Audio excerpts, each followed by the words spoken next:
Who played Count Dracula on screen more often? Bela Lugosi, John Carradine, or yours truly? The answer, surprisingly, appears to be me. Yet if you ask someone to imitate Dracula, they don't do vocal impressions of John Carradine or me, thank heaven. No.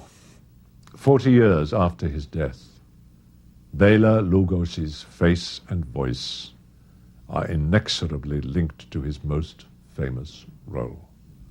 After Dracula, he seldom got the chance to show his versatility, his range, or his sense of humor. Go, never dreaming I care, loving somebody somewhere, leaving me my silent love.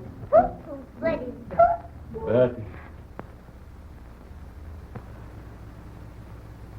You have booped your last boop.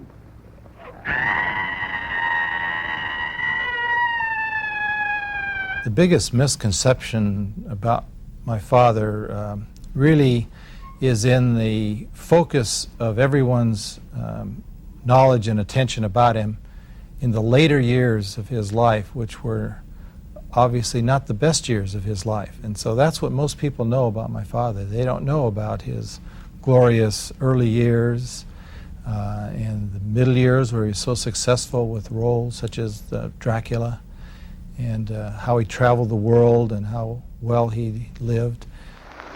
You see, in the National Theatre of Hungary in Budapest, all the great character parts are played by 4 or 5 different players.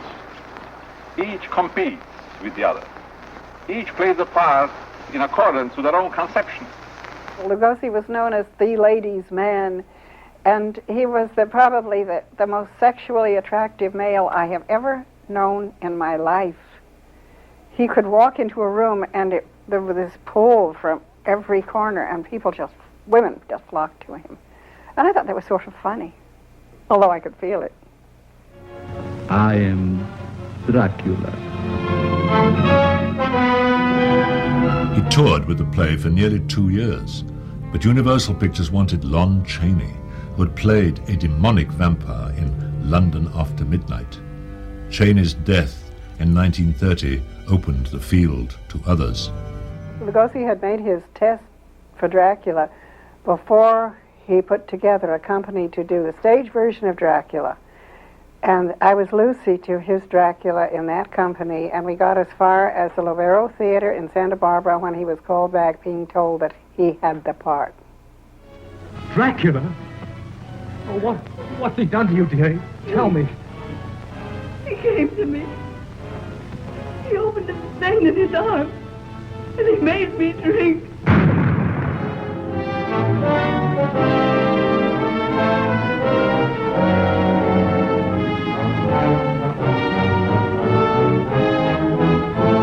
The Spanish version of Dracula that was shot at exactly the same time, and with essentially the same script, it turns into parody. So one sees by comparing those 2 films how much Lugosi really brought to the role.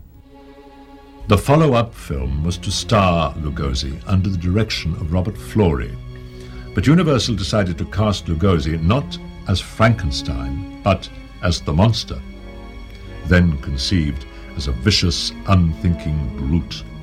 My father told me that he actually turned down the role of Frankenstein, after which it was offered to Boris Karloff.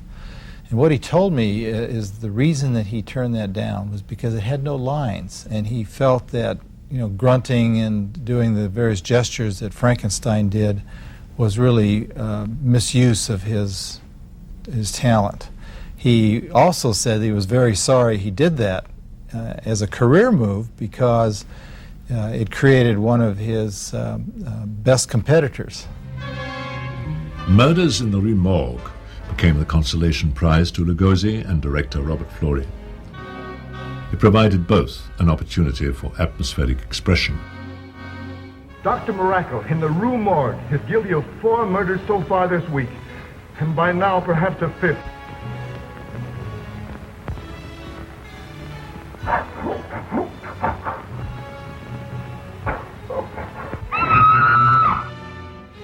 In 1932, Bela starred in the independently produced thriller White Zombie.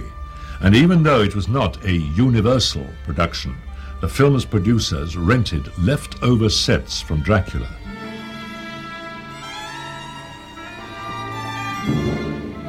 Zombie!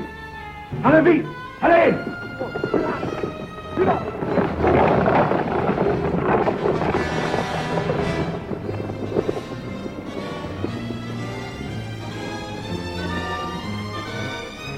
What are you studying now? I'm studying now American slang. I know how to say okay and cat's whiskers and baloney and how. It is quite clear that Lugosi had a command of the English language, yet he never lost his distinctive Hungarian accent. The longest lasting of his 5 marriages began in 1934. Lilian Lugosi was more than 20 years Bela's junior. His domestic attitudes were apparently very European, very 19th century. Ready for the test, Dracula? I'm ready, Frankenstein. Then let us begin.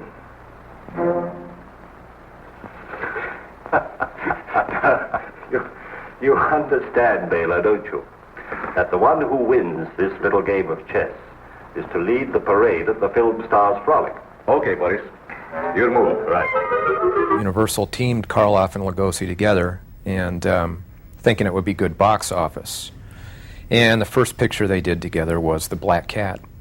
And they were pretty equally billed, shared the same amount of screen time. They went on to do The Raven after that. And clearly Lugosi is the star of the show. Karloff's in just a few scenes. But yet Karloff received top billing. And finally, they teamed together for The Invisible Ray. After The Invisible Ray, Lugosi never had a starring role at Universal.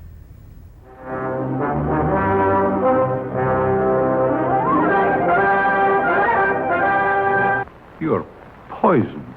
Poisoned? And everyone I touch is poisoned. They die. If your men fail to capture him at the gate, and at midnight we bolt all doors and darken the entire house, his face and hands will appear like phosphorus. And if he touches anyone, they die.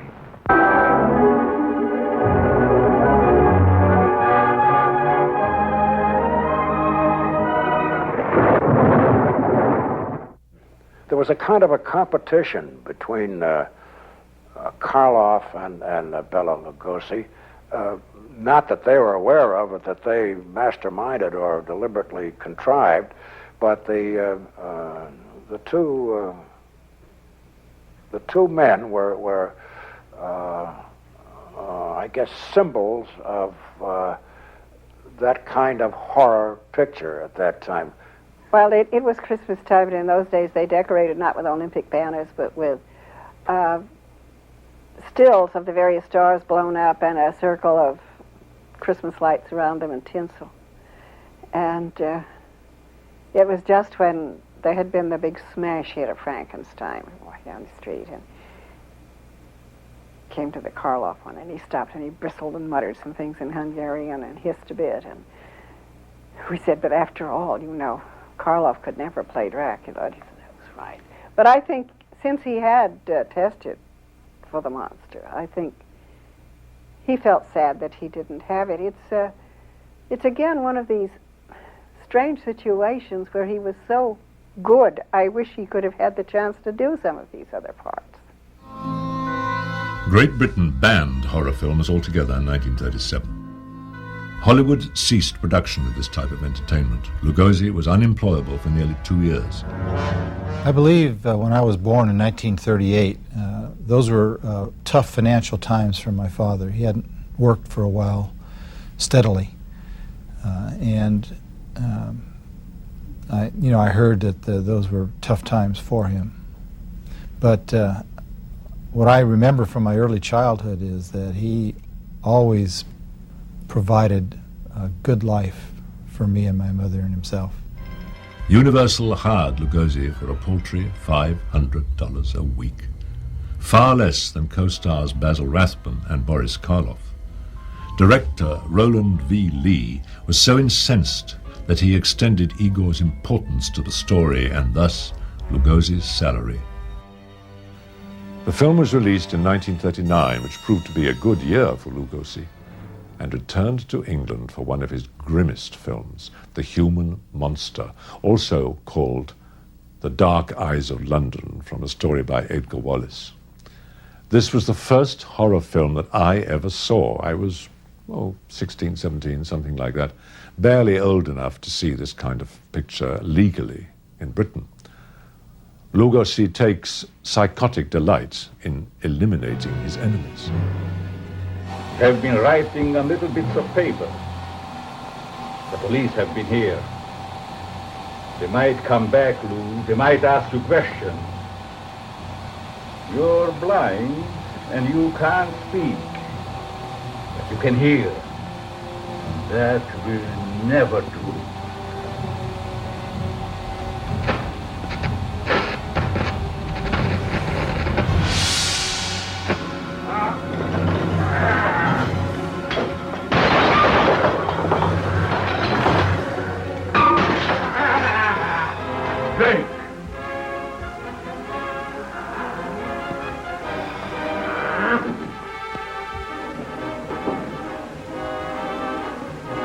What are you waiting for? Do as I've told you. You kill Lou!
One of Lugosi's most memorable performances came in 1940. To generate interest in Lugosi's performance, he was hypnotized on the set of the film by a family friend, Dr. Manly P. Hall. Let me out, please! I'm suffocating!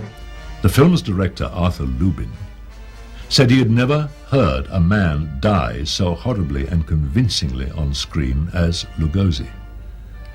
Even though Lugosi later claimed he was never hypnotized for the scene, experts say he was.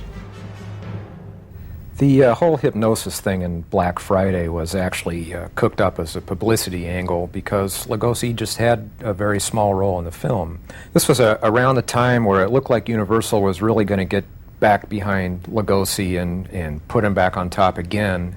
And what happened was they opted for Lon Chaney Jr. instead, and it was the whole Karloff thing all over again.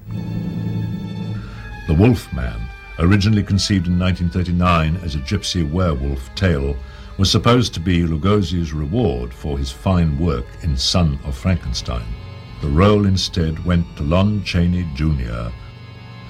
On the other hand, smaller studios such as Monogram and Columbia still considered him worthy of star roles.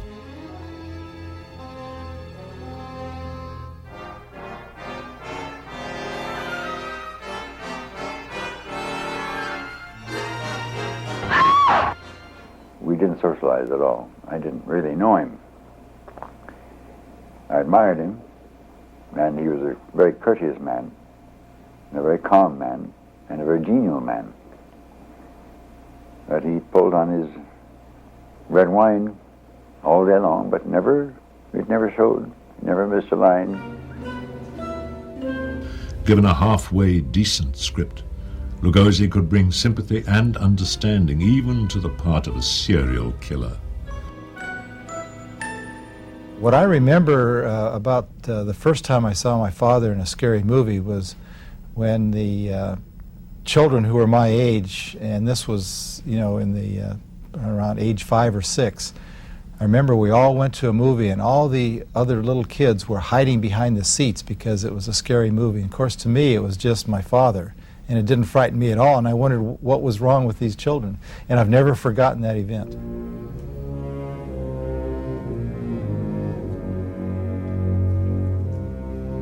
You and I should work together.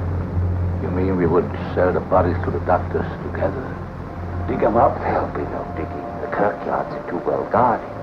We will, so to speak, burk them.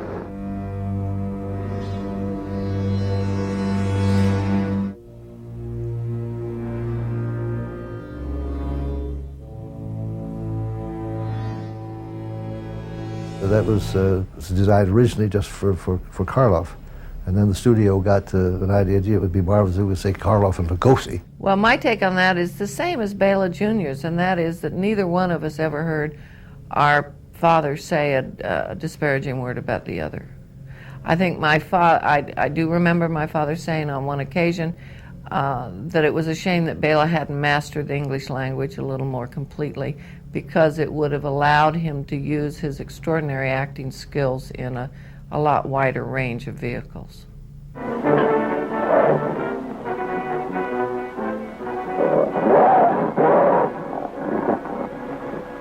Go back in there! Go back in there! Run!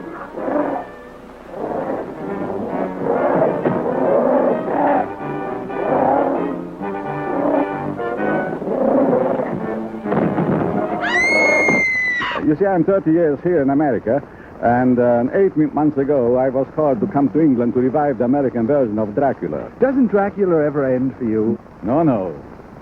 Dracula never ends. In 1955, Lugosi admitted himself to a state-run hospital to cure his addiction to painkillers.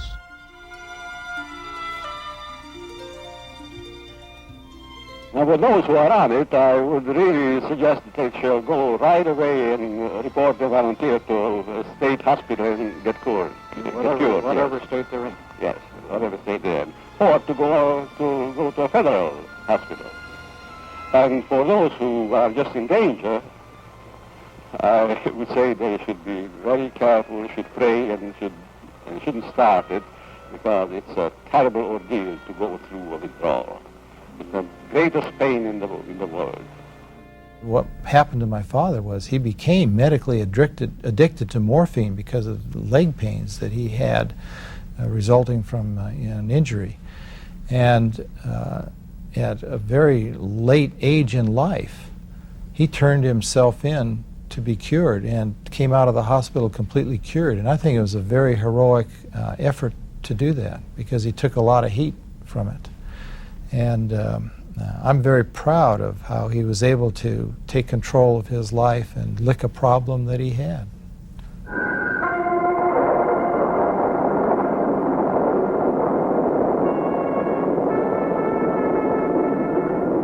have no will of your own. When you awake, you will not remember what I now say. You hear me? Yes, Master. From now on, you will carry out any suggestion that reaches you from my brain, instantly, without question. When I will you to do a thing, it shall be done.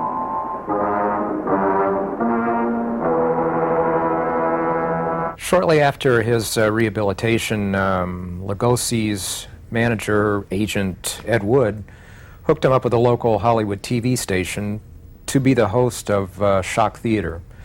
Shock Theater was a package of all the old Universal films that Lugosi had been in. And It was going to be great for him because there was not a thing Universal could do about it, and he would be the host of the show and the star of the show. And horror films were big. Again, monsters were huge, and Karloff was in big demand again. And if the deal had gone through, it was apparent Lugosi would have been on top again. Unfortunately, he died a week after the contracts were signed. It's ironic that the Shock Theater deal would have been probably the only project that Lugosi and Ed Wood did together that actually made some sense. Yes, I saw Ed Wood. I really didn't find myself very much drawn to wanting to see it, except what I'd heard about Martin Landau doing Lugosi, and I thought he was marvelous in it. I went to see it just primarily because I don't like to vote on the Academy Awards unless I've seen the work. I'd seen all the other actors up, supporting actors up, except that. So I went to see it, and I thought Landau was marvelous in it. I thought he really caught Lugosi so well. Lugosi, in fact, was buried in full vampire costume. Universal Pictures may have prevented Bela from playing Dracula in life, but they couldn't stop him from playing Dracula in death. His dream was that audiences around the world would respond to a Technicolor remake of Dracula. Producers scoffed. This was 1956, an age of giant insects and aliens from space. He died with this dream unrealized.